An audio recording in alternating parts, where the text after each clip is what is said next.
ഈശ്വരറ്റം പ്രിയപ്പെട്ടവരെ, തിരുവിഷ്ടം വഴിയിലേക്ക് സ്വാഗതം. സത്യവിശ്വാസത്തിൽ വളരാൻ വിളിക്കപ്പെട്ടവരാണ് നമ്മൾ. വിശ്വാസം വഴി കൃപയാൽ രക്ഷിക്കപ്പെട്ടവർ. എഫെസ്യർ 2:8 അത് പറയുന്നുണ്ട്. ആ വിശ്വാസം ദൈവീക ദാനമാണെന്ന് 2:9 ശ്ലീഹ തുടർന്ന് പറയും. അപ്പോൾ നമുക്ക് ലഭിച്ച വിശ്വാസവും ആ വിശ്വാസം മുഖേന നാം എത്തിച്ചേരേണ്ട ഇടവും എന്താണെന്ന് വ്യക്തമായ ബോധ്യം നമുക്കുണ്ടാകുന്നില്ല പലപ്പോഴും എന്നുള്ളതാണ് വാസ്തവം. വിശ്വാസം ഒരു മൂല്യത്തെ സംബന്ധിച്ചാണ്. സ്നേഹം രക്ഷാകരമാണ് എന്നൊരു കാര്യമാണ് അതിൻ്റെ അടിസ്ഥാനമായിട്ടുള്ളത്. സ്നേഹം എങ്ങനെയാകണമെന്ന് ക്രിസ്തു പറയുന്നുണ്ട്.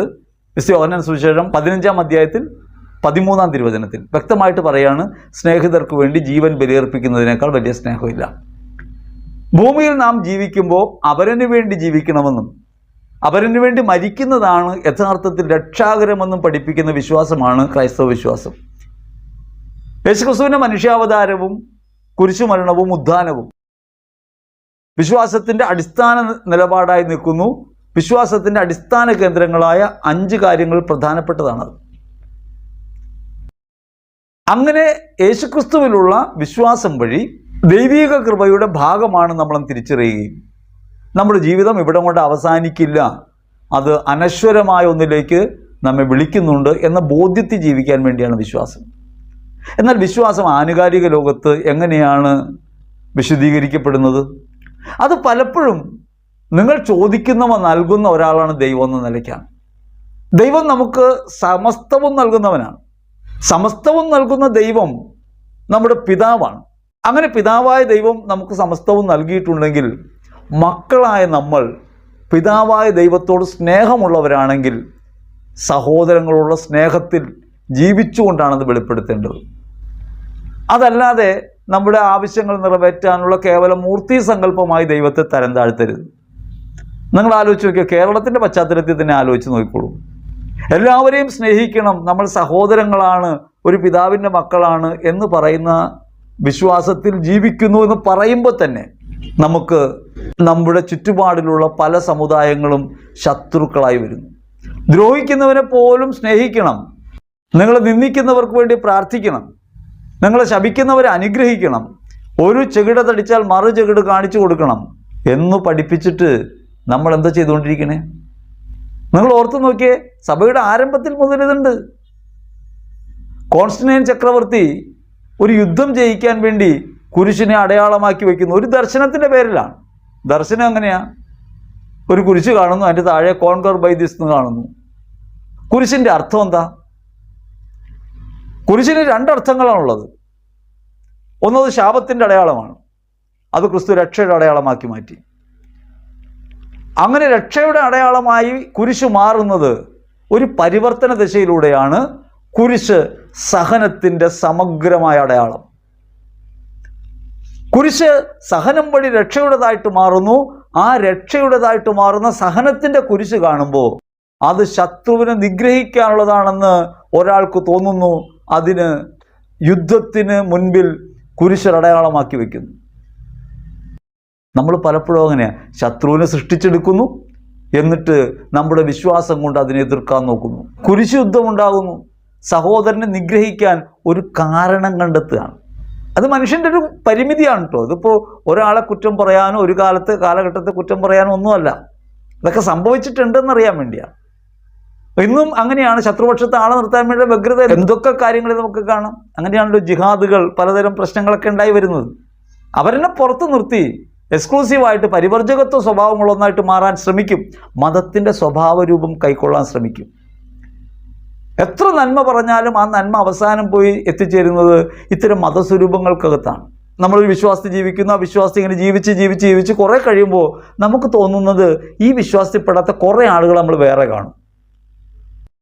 അപ്പോൾ വിശ്വാസത്തിനകത്തുള്ളവരൊക്കെ നല്ലവരും അപ്പുറത്തുള്ളവരൊക്കെ മോശപ്പെട്ട ആളുകളുമാണെന്ന് നമ്മൾ ധരിക്കാൻ തുടങ്ങും. നമ്മൾ മെച്ചപ്പെട്ടവരാണ് ധരിക്കാൻ തുടങ്ങും.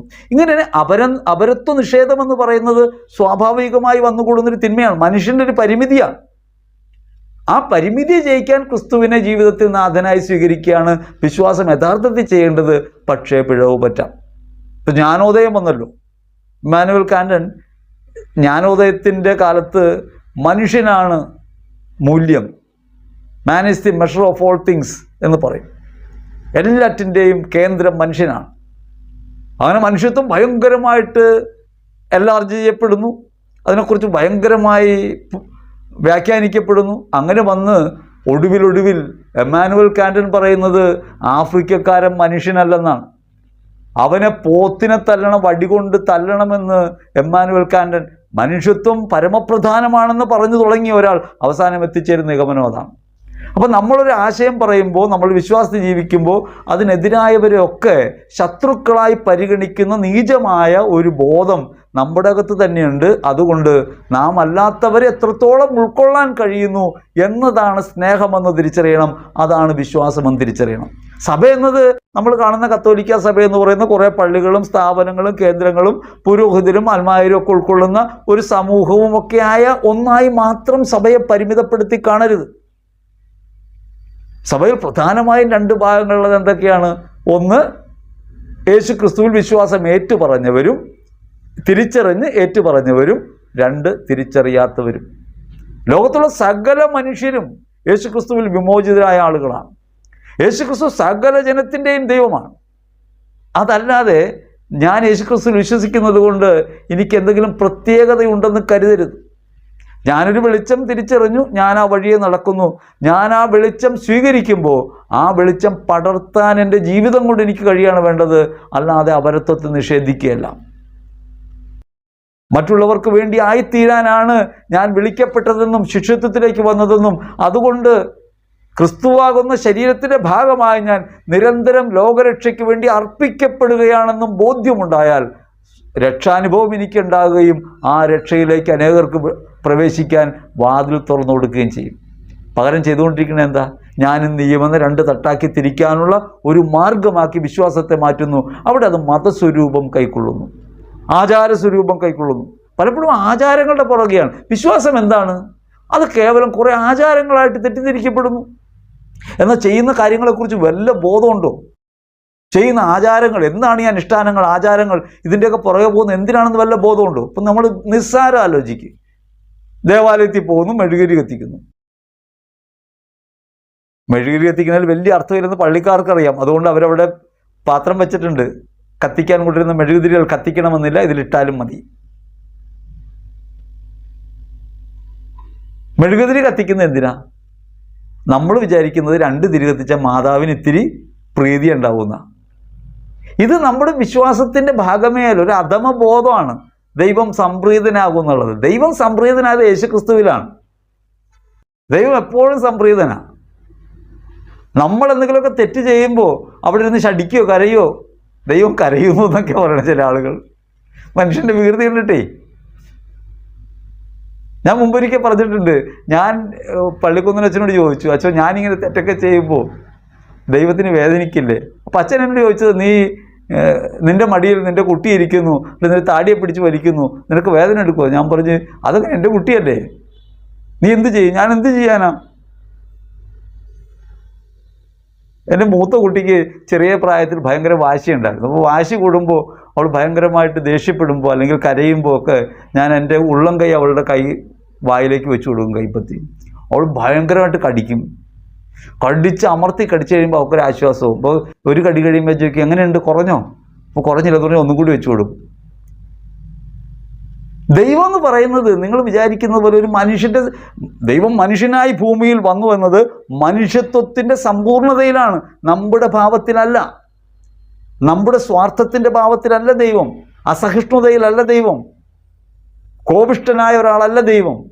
സ്നേഹവാനായ, കാരുണ്യവാനായ, എല്ലാവരെയും ഉൾക്കൊള്ളുന്ന, ആരെയും തള്ളാത്ത, തെറ്റ് ചെയ്യുന്നവനെ മാറോട് ചേർക്കുന്ന, 100 ആടുകളിൽ 1 നഷ്ടപ്പെട്ടാൽ 99നെയും ഉപേക്ഷിച്ച് ആ ഒന്നിൻ്റെ പിന്നാലെ പോകുന്ന സ്നേഹവാനായ ഒരാളെക്കുറിച്ചാണ് നമ്മളീ പറയണേ.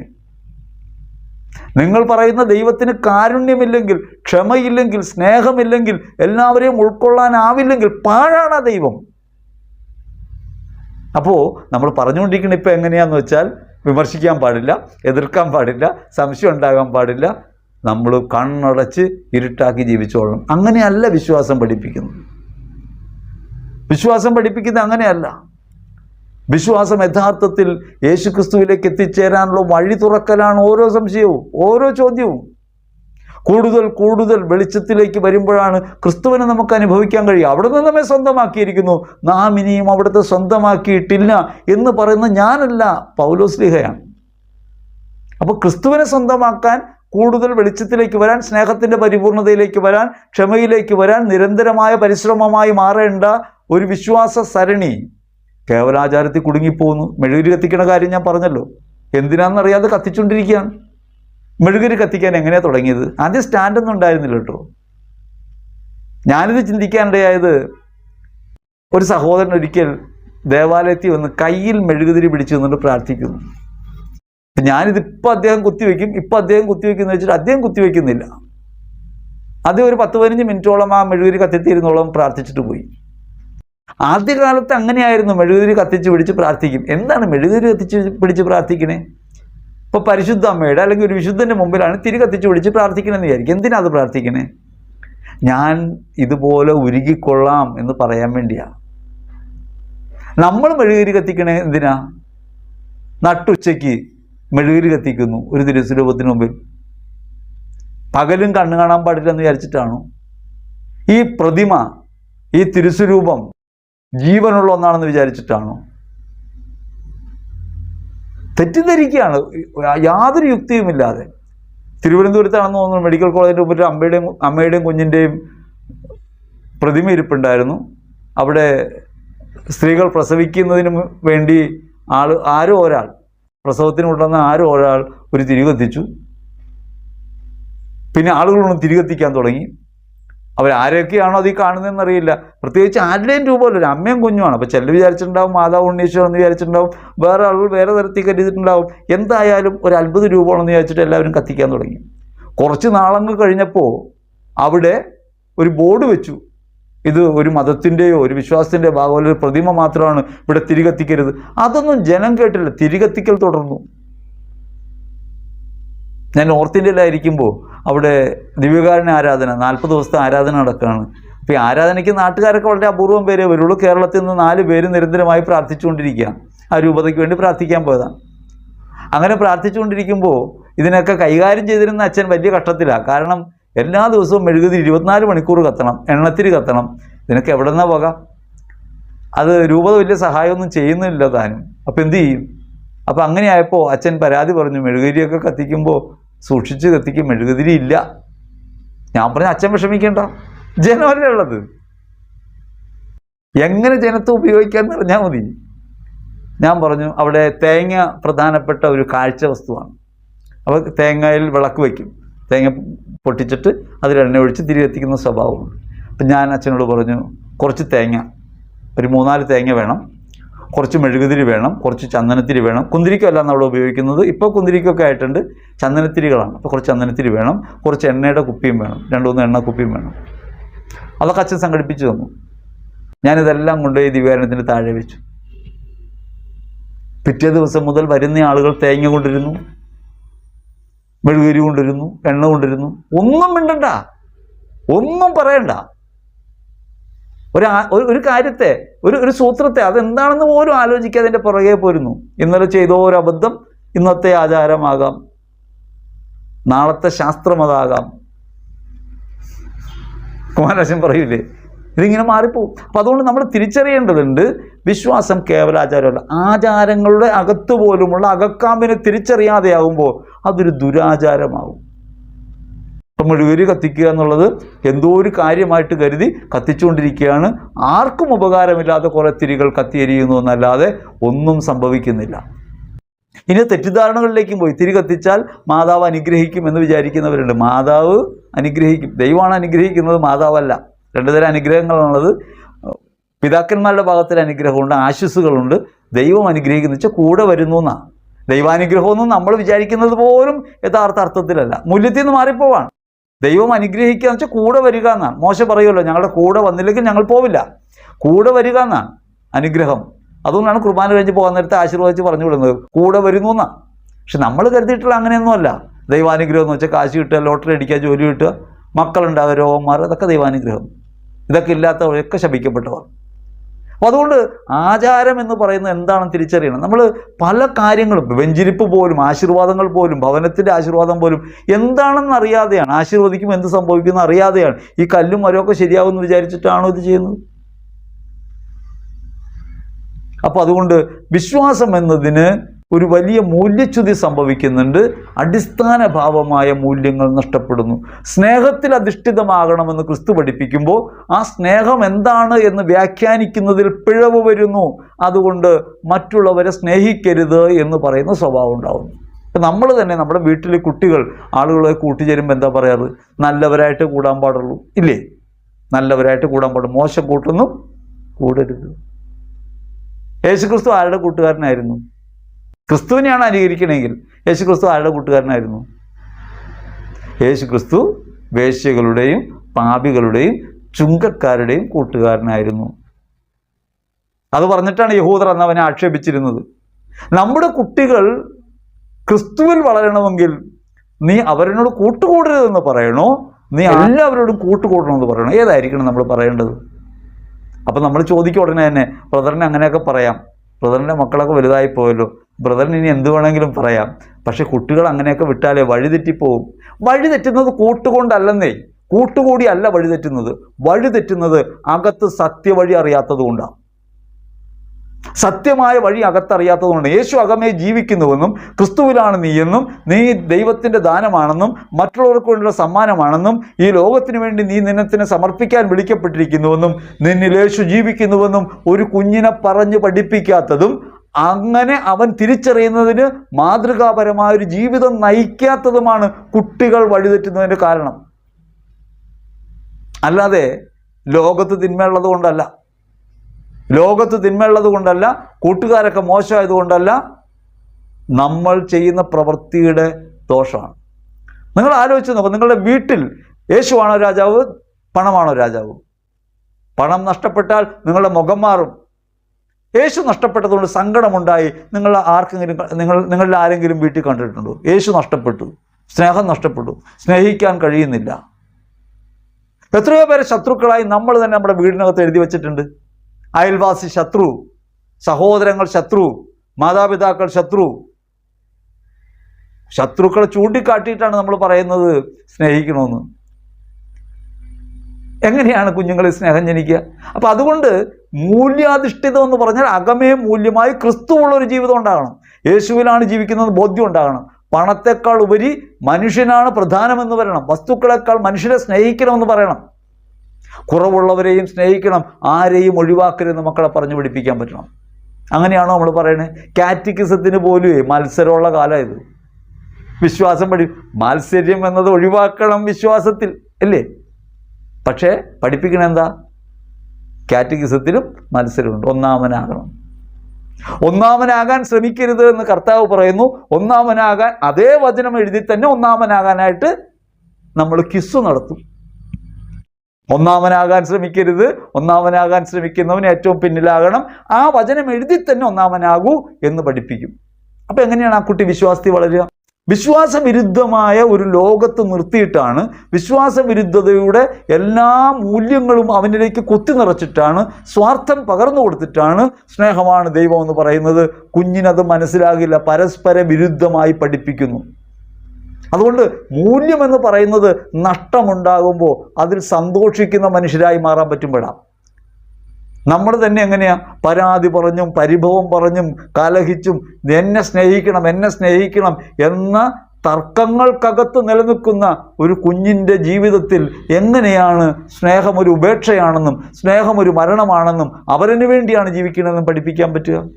ഇതൊക്കെ പഠിപ്പിക്കാതെ, ഇതൊക്കെ പ്രാക്ടീസ് ചെയ്യിക്കാതെ, പ്രാക്ടീസിങ് ക്രിസ്ത്യാനിറ്റി എന്ന് പറയുന്നത് കേവല ആചാരമാണെന്ന് ധരിപ്പിക്കുന്നതിലൂടെ ഒരു കപടമുഖമണിഞ്ഞ് ജീവിക്കാൻ പഠിക്കുകയാണ്, കപട വ്യക്തിത്വം പഠിക്കുകയാണ്. വിശ്വാസി കപടമുഖമുള്ളവനായിട്ട് മാറുന്നു. അകമയുള്ള സംശയങ്ങൾ ഒളിച്ചു വെച്ചും സഹോദരനുള്ള ശത്രുത ഒളിച്ചു വെച്ചും എങ്ങനെ ചിരിച്ചും സമാധാനപൂർണ്ണവും ജീവിക്കാമെന്നാണ് നാം ഇന്ന് പഠിപ്പിച്ചുകൊണ്ടിരിക്കുന്നത്.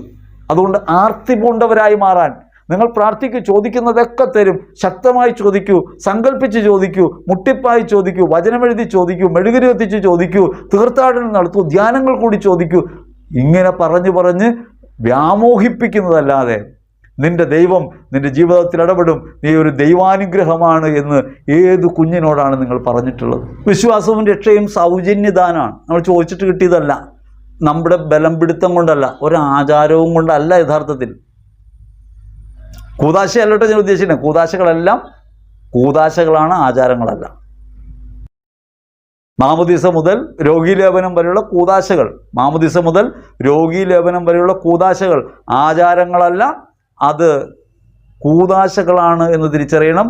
അവ സഭയുടെ സ്ഥാപനങ്ങളാണ്. ഇന്ന് സഭയുടെ സ്ഥാപനങ്ങൾ നമ്മൾ വിചാരിക്കുന്നത് ആശുപത്രിയാണ്, ഓർഫനേജാണ്, പിന്നെ എന്തൊക്കെയാണ്, കോളേജുകളാണ്, മെഡിക്കൽ കോളേജാണ്, എഞ്ചിനീയറിംഗ് കോളേജാണ്. കാരണം പണമുണ്ടാക്കുന്നതിനൊക്കെയുള്ള സ്ഥാപനങ്ങളായിട്ട് നമ്മൾ കാണുന്നത്.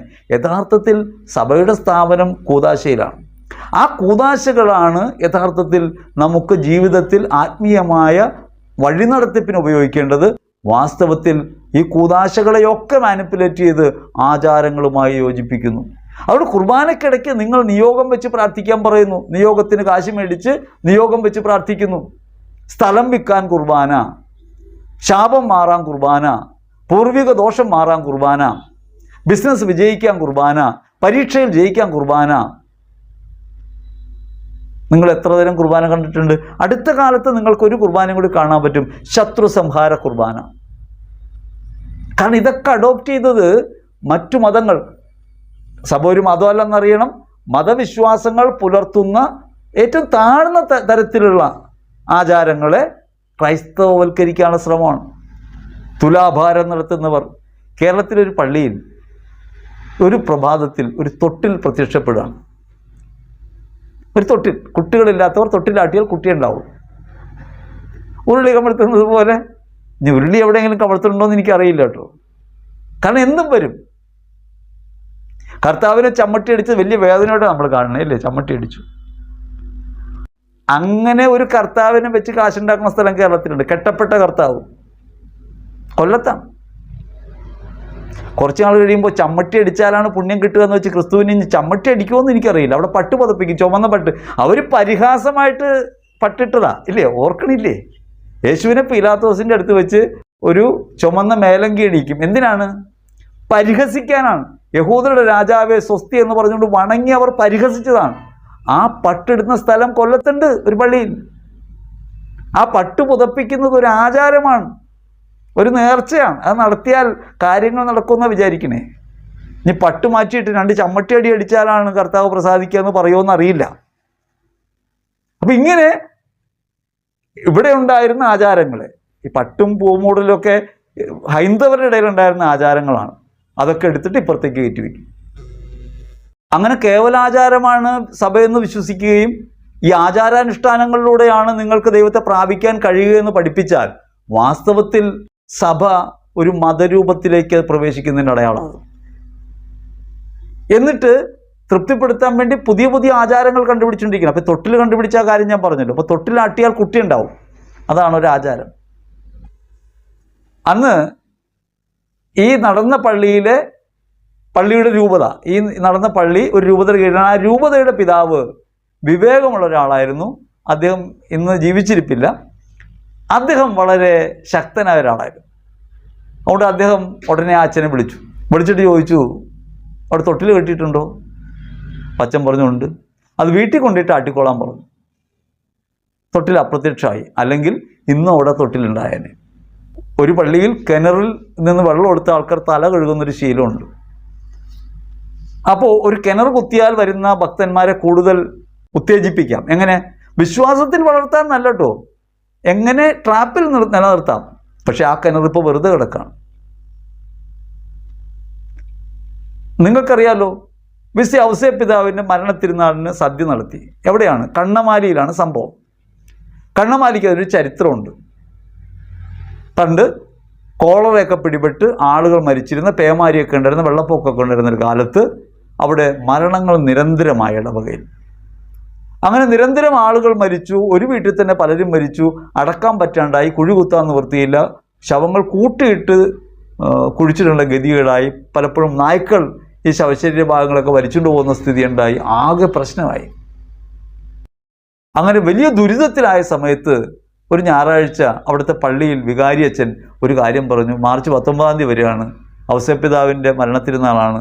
നമുക്കാണെങ്കിൽ ആരുടെയും ഏഴോ അടിയന്തരമോ നടത്താൻ പറ്റിയിട്ടില്ല. അതുകൊണ്ട് ഈ മാർച്ച് 19 എല്ലാവരെയും ഓർത്തുകൊണ്ട് വിശുദ്ധ ഔസേപ്പിതാവിൻ്റെ മരണത്തിരുന്നാൾ നമുക്ക് ആചരിക്കാം. അങ്ങനെ ഇവിടെ വെച്ചൊരു നേർച്ച നമുക്ക് നടത്താം. അങ്ങനെ അവിടെയുള്ള ആളുകൾ സാധന സാമഗ്രികളൊക്കെ സംഘടിപ്പിച്ച് ഒരു ചെറിയ കഞ്ഞിയൊക്കെ വെച്ച് അവർ ഇവരുടെ അടിയന്തരത്തിൻ്റെ ഭാഗമായിട്ട് മാർച്ച് 19 ഔസേപ്പിതാവിൻ്റെ തിരുനാളിൽ ഒരു നേർച്ച സദ്യ നടത്തി. ഇന്നും ആ നേർച്ച സദ്യ നടക്കുന്നുണ്ട്. ഇന്ന് പഴയതുപോലെ അല്ല, ഇന്നതൊരു ബിസിനസ്സായിട്ടൊക്കെ മാറി വലിയ രീതിയിലാണ്, വലിയ ആൾക്കൂട്ടം ഉണ്ടാകുന്നൊരു സ്ഥലമായിട്ട് മാറി. പക്ഷേ നിങ്ങൾ ശ്രദ്ധിച്ചു നോക്കിയിട്ടുണ്ടോ, കേരളത്തിലെ എല്ലാ ഇടവകയിലും ഇപ്പം ഇതുണ്ട്. എന്തിന് ഇടവക? കുരിശുപള്ളി ഉണ്ടോ? അവിടെയുണ്ട്.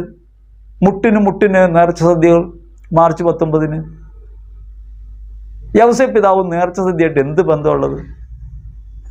ഒന്നും അറിഞ്ഞിട്ടല്ല, നമ്മളിത് സൂത്രത്തിൽ ഒപ്പിക്കുന്ന പരിപാടിയാണ്.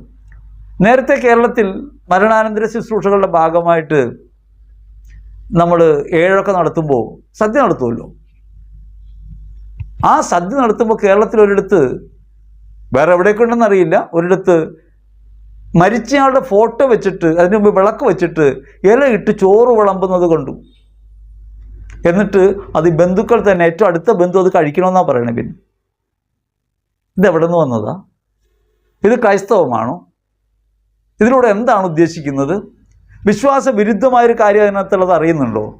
അതായത് ആത്മാവ് വന്ന് ഭക്ഷിക്കുമെന്ന് വിചാരിച്ചിട്ടാണ് ഹൈന്ദവ സഹോദരങ്ങൾ അങ്ങനെ വിളമ്പുന്നത്. നിങ്ങൾ ആത്മാവ് വന്ന് അങ്ങനെ ഭക്ഷണം കഴിക്കുമെന്ന് വിശ്വസിക്കുന്നുണ്ടോ? യുക്തിവിരുദ്ധമാണെന്ന് മാത്രമല്ല, വിശ്വാസവിരുദ്ധമായൊരു കാര്യം നമ്മൾ നമ്മുടെ വിശ്വാസ ജീവിതത്തിനകത്തേക്ക് കടത്തിക്കൊണ്ടുപോകുന്നു. നിരവധി ആചാരങ്ങൾ. ഇപ്പോൾ യേശുക്രിസ്തുവിൻ്റെ പ്രതിമയുടെ മുടി വളരുന്നു എന്ന് പറഞ്ഞാൽ അതിനർത്ഥം എന്താ? അതിന് ജീവനുണ്ടെന്നല്ലേ?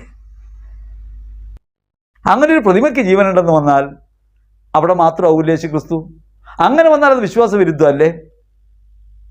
തിരുസ്വരൂപം അങ്ങനെ എവിടെയെങ്കിലും അതിനകത്ത് കർത്താവുള്ളതായി പറഞ്ഞിട്ടുണ്ടോ? ഒരു ദിവസം മാത്രമാണ് നമ്മൾ കുരിശിനെ അങ്ങനെ ആരാധിക്കുക, ദുഃഖവെള്ളിയാഴ്ച. അന്ന് കുരിശിനെ നമ്മൾ ചുംബിക്കും. കുരിശിലെ തിരുസ്വരൂപം യഥാർത്ഥ യേശുവാണെന്ന ബോധ്യത്തോടെ വിശ്വാസത്തോടെ നമ്മൾ ആരാധിക്കും, ചുംബിക്കും. അല്ലാതെ ഏത് സമയത്താണ് സഭ അങ്ങനെ പഠിപ്പിച്ചിട്ടുള്ളത്? പക്ഷേ ഇത് ആചാരമായി തുടരുന്നു. ഇതേപോലെ നിരവധി ആചാരങ്ങൾ, നിരവധി ആചാരങ്ങൾ നമ്മുടെ ഭാഗമായിട്ട് മാറുന്നു. വിശ്വാസത്തിൻ്റെ കാതലായ ഭാഗം ദൈവത്തെ സ്നേഹിക്കുക, ദൈവത്തെ പ്രതി സഹോദരനെ സ്നേഹിക്കുക, യേശുവിൽ ഈ സമ്പൂർണ്ണതയെ തിരിച്ചറിഞ്ഞ് അവനിൽ ജീവിക്കുക എന്ന പരമാർത്ഥം, സഹോദരനെ ക്രിസ്തുവായി തിരിച്ചറിയുക എന്ന പരമാർത്ഥം മാറ്റിവെച്ചിട്ട് നമ്മൾ മതസ്വഭാവത്തിലേക്ക് മാറുകയാണ്. അതുകൊണ്ട് ദൈവത്തെ സംപ്രീതനാക്കാൻ ഉള്ള പൂജയായി കുർബാനയെപ്പോലും തെറ്റിദ്ധരിപ്പിക്കുന്നു. അതേപോലെ നിരവധിയായ ആഘോഷങ്ങളും ആചാരങ്ങളും നടത്തി നാം കേവലത്വത്തിൽ ഒതുങ്ങുന്നു, യഥാർത്ഥ വിശ്വാസം നഷ്ടപ്പെടുത്തി പോകുന്നു. നമ്മൾ കണ്ണ് തുറന്ന് കാണേണ്ട കാര്യമാണ്. പലപ്പോഴും നമുക്ക് ഈ പറയുന്നതൊക്കെ അപ്രിയ സത്യങ്ങളും അരുചികരങ്ങളുമായിട്ട് മാറും. പക്ഷെ നമ്മൾ ആലോചിക്കണം, നമ്മൾ തിരഞ്ഞെടുക്കപ്പെട്ട വംശം രാജകീയ പുരോഹിതഗണം, വിശുദ്ധ ജനം, ദൈവത്തിൻ്റെ സ്വന്തം ജനം. എന്തിനു വേണ്ടി? അവരിന് വേണ്ടി ബലിയാകാൻ വേണ്ടി, എല്ലാവർക്കും വേണ്ടി യാഗാർപ്പണം നടത്താൻ വേണ്ടി. ദൈവത്തിൻ്റെ സമ്മാനമാണ് മറ്റുള്ളവർക്ക് വേണ്ടി ഭൂമിയിലേക്ക് അയക്കപ്പെട്ട സമ്മാനമാണെന്ന ബോധ്യത്തോടെ ജീവിക്കാൻ വേണ്ടി. അങ്ങനെ സ്വയം നഷ്ടത്തിലൂടെ ക്രിസ്തുവിനെ അനുഭവിക്കുകയും ക്രിസ്തുവിനെ ലോകത്ത് അനുഭവപ്പെടുത്തുകയും ചെയ്യുക എന്ന ക്രൈസ്തവ ധർമ്മം നഷ്ടപ്പെടുന്നിടത്തൊക്കെ, അല്ലെങ്കിൽ അതിന് വിരുദ്ധമായി പ്രവർത്തിക്കുന്നിടത്തൊക്കെ നാം ചെയ്യുന്നത് ക്രിസ്തുദ്രോഹം തന്നെയാണ്. അവനെ വീണ്ടും നാം പീഡിപ്പിക്കുകയാണ് എന്ന് തിരിച്ചറിയണം. ഈശോയിലേറ്റവും പ്രിയപ്പെട്ടവരെ, യേശുവിൽ ഈ ലോകത്ത് വെളിച്ചമായി മാറാൻ വന്നവരാണ് നമ്മൾ. ലോകത്തിൻ്റെ പ്രകാശമാണ്. ലോകത്തിൻ്റെ പ്രകാശമായ ക്രിസ്തുവിനെ നമ്മിൽ കൊളുത്തി വെച്ചിട്ടുണ്ട്. ആ ദീപത്തെ മറച്ചു വയ്ക്കരുത്, കണ്ണടച്ചിരുട്ടാക്കരുത്. വിശ്വാസത്തിൻ്റെ വഴിയെ ചരിക്കാൻ കഴിയണം. വിശ്വാസം വഴി കൃപയാൽ രക്ഷിക്കപ്പെട്ട അനുഭവത്തിലേക്ക് പ്രവേശിക്കാൻ പരിശുദ്ധാത്മാവ് എല്ലാവരെയും സമൃദ്ധമായി അനുഗ്രഹിക്കട്ടെ എന്ന് പ്രാർത്ഥിക്കുന്നു. ആമേൻ.